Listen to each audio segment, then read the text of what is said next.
বাস্তুশাস্ত্র অনুযায়ী এই দিকে ভুলেও মুখ করে রান্না করবেন না। তো দেখুন এখানে আমরা একটা ড্রয়িং বানিয়ে নিয়েছি।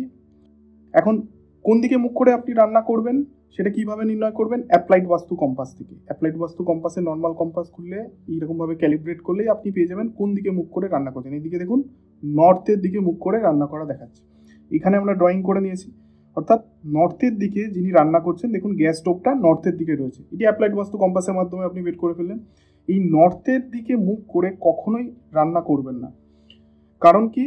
কারণ নর্থে হচ্ছে সোমের জায়গা, অর্থাৎ আপনি যেই জায়গাটায় দাঁড়িয়ে রয়েছেন সেটাকে ব্রহ্মস্থান যদি ধরেন, আপনি যেই দিকে তাকাচ্ছেন সেই দিকে যদি বাস্তু পুরুষ মণ্ডল কল্পনা করেন, তাহলে নর্থের দিক অর্থাৎ উত্তর দিক হচ্ছে সোম বা কুবেরের জায়গা। এই দিকটা হচ্ছে জল তত্ত্বকে নির্দেশ করে এবং সেই কারণেই এইখানে আগুন জ্বালানো একেবারেই উচিত নয়। তাই নর্থের দিকে অর্থাৎ উত্তর দিকে মুখ করে কখনোই রান্না করবেন না।